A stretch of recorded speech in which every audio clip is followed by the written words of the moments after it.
Hello, everybody. Suzanne Kellner-Zinck with Dawning Vigilance Hypnosis here to speak about a case history of my very first anorexic client who came to receive my services back in 2005. She taught me so much about what it takes to help these folks heal. What I mean by heal means no symptoms, no thoughts, no behaviors that are self-harming.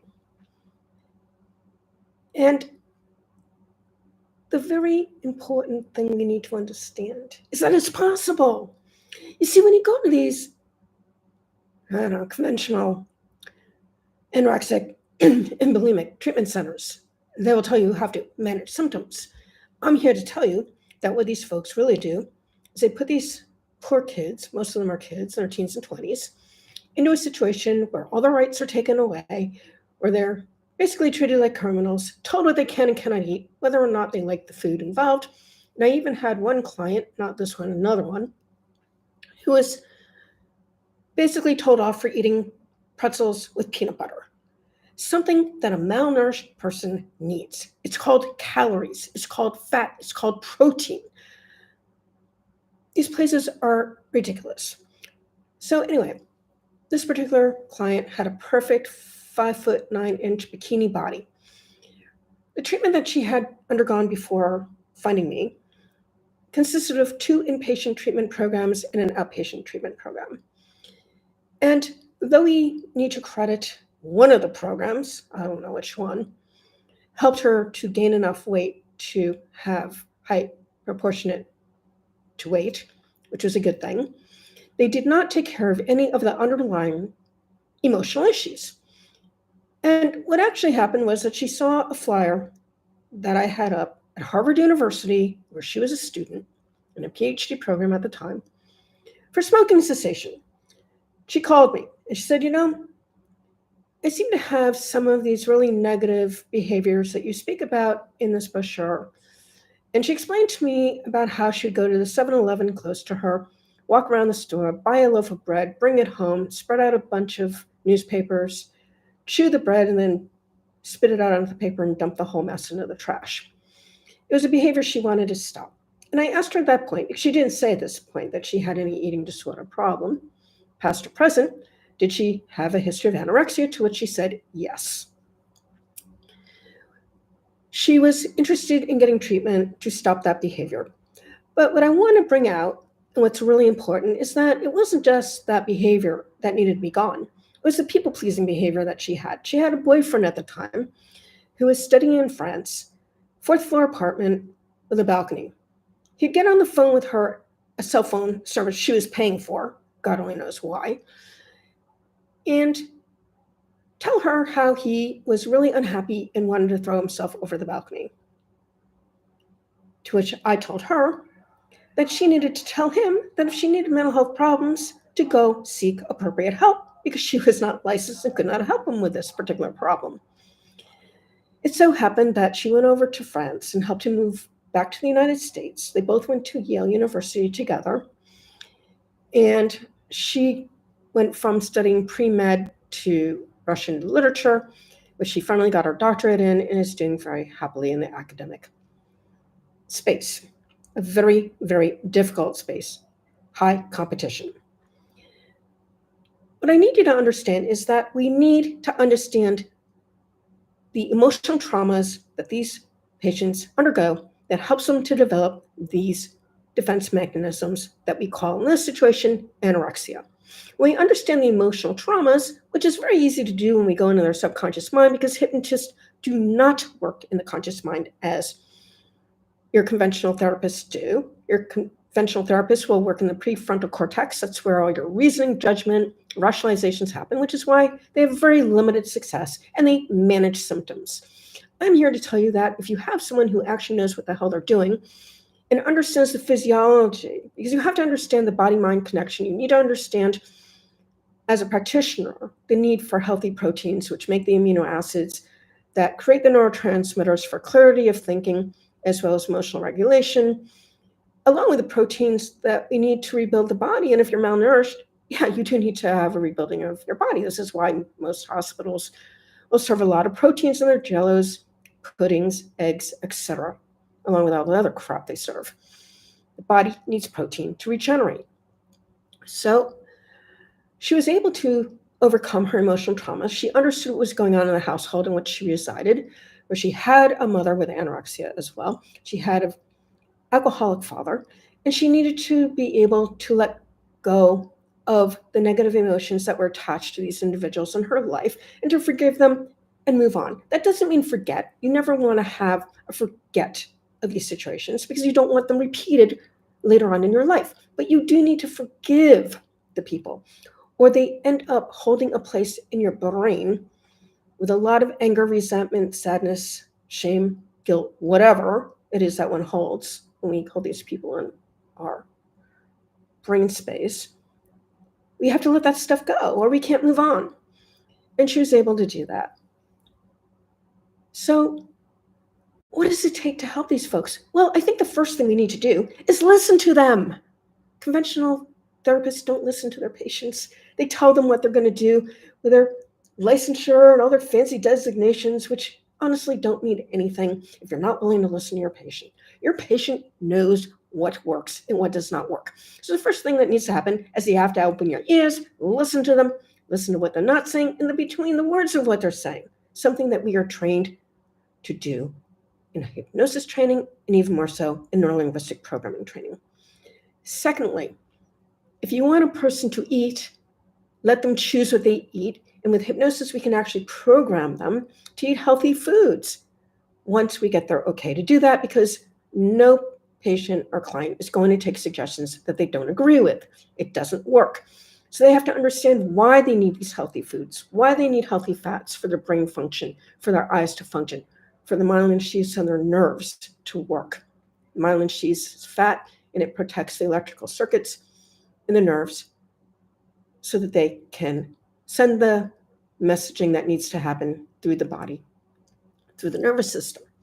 When you explain that every living organism, including plants, need what they need in order to not just survive, but to thrive, they understand that they need to make a shift. And then secondly, we need to have them love themselves enough to do these things. I always tell my clients in the pre-consultative conversation I have with anyone before I take on prospective clients, paying clients that would be, that they didn't learn how to hate themselves without someone helping them do that. They didn't come out of their mother's vagina hating themselves, loathing themselves. These people use the word loathe, L-O-A-T-H-E. This is a very strong word, self-hatred. But the really good thing is that they can learn how to unlearn and thus learn how to love themselves enough to treat the body as a temple it is, so they can go forth in their life to reach the third thing that anyone needs in order to let go of an identity, which these people have, meaning that they see themselves as anorexics, and it's really scary to give up that identity. They don't know who they are without it, without a compelling future. A compelling future that's more important to them than holding on to their illness. And the compelling future goes way beyond themselves and their family. It goes to the point of what they want to do in this world to make the world better. And we're able to help them do that through hypnotism as well. Many of them had hobbies when they were very young. They don't remember their hobbies. They've been sick forever. Through hypnotism, I can help them get in touch with the hobbies that they enjoyed when they were young and maybe find some new ones that they'd be wanting to explore. These are the components we need, along with an addictions program, not for people with substance abuse. That is not their problem. And too many of these conventional programs throw them in with substance abusers. Eating disorders are done in the hypnotic state, the behaviors. So we just use those behaviors from the hypnotic state that they are already abusing and transform them into behaviors that are life-giving, self-loving, respectful of themselves. Same state. We're just using it to help them heal and move on with life. And that's my message. If we can help these folks, we can help pretty much anyone who has emotional trauma as the basis of the problem. And I'm going to tell you right here, right now, I've done a lot of research into the DSM, Diagnostical Statistical Manual.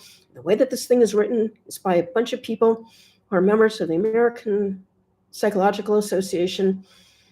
They take some of the classifications and then they put together the observations that one would have to fit the particular diagnosis, which is why there's so many diagnoses that compete with one another, and this is why so many people are misdiagnosed. There's no science behind any of this stuff, folks.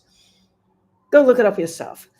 How do you go from, I don't know, a little over 100 diagnoses in 1957 when they published the first diagnostics manual to almost 300 when the last one was done in 2015, 17, I forget exactly when, the DSM-5R, where they're basically pathologicalizing every single normal human emotion to sell drugs.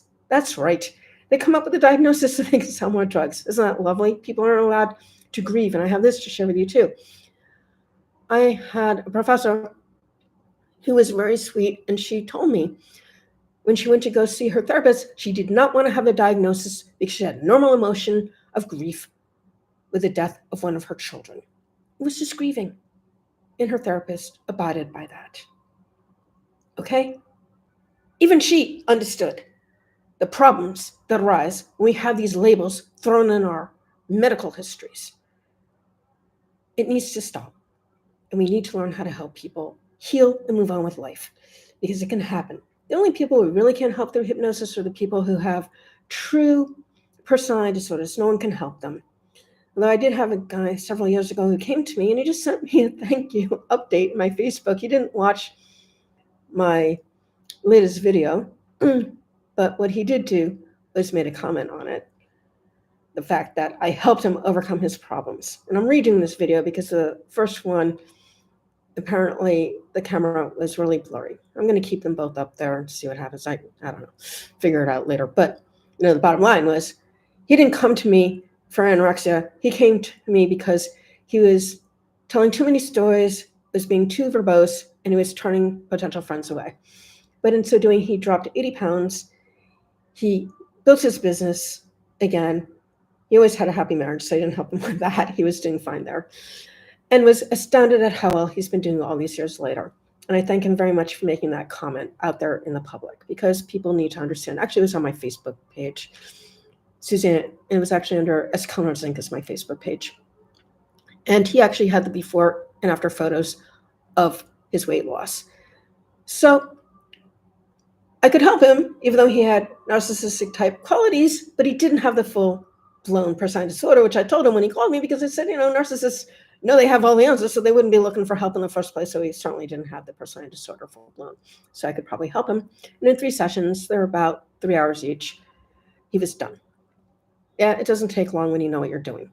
And you have a client who wants to be well and has the idea of letting go of the secondary gain because it's not helping him, and really has the will to move on with life with the compelling future he wanted to create for himself, which generalized. And again, if you do the work well, if you have a practitioner who knows how to do the work well, it does generalize into all these different areas as the person is healed. So I will have in the description below how you can be helped by me by getting a free consultation call, because you have to fit my scope of care.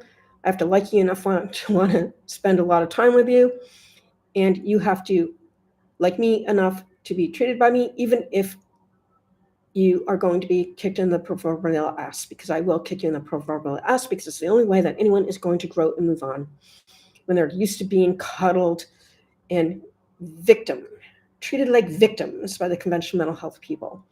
No one grows when they're treated like a victim. You have to become the victor. You have to be willing to do the hard work, have the hard conversations, and then you can move on. And for those of you who are interested in learning how to help anorexics, bulimics, and pretty much anyone who wants to learn these techniques, it's all done online. I live in Albania, 6 hours ahead of Eastern time. Keep that in mind when you schedule your free consultation. You can have that knowledge given to you based on an 18-month-long Master's of Science in Instructional Design and Technology, where I created the training specifically for helping anorexics and bulimics heal. I included this stuff for sex addicts because they can be healed as well in 4 to 6 weeks, actually. And that is something that we need to be doing in mental health if we want to be taken seriously. I cannot tell you how many people I meet in my networking, even those who are mental health providers, state licensed, who agree with what I'm saying here because I see in their patients every day what they are not receiving in the treatment that they are giving them. And this is why. Well, that's about all I have to tell you in this particular live stream. I sincerely hope you think deeply and completely about who you are, where you're going, and what you stand for in this world, both as individuals and as practitioners. And as always, I thank you for taking your time. Till next time. Bye-bye.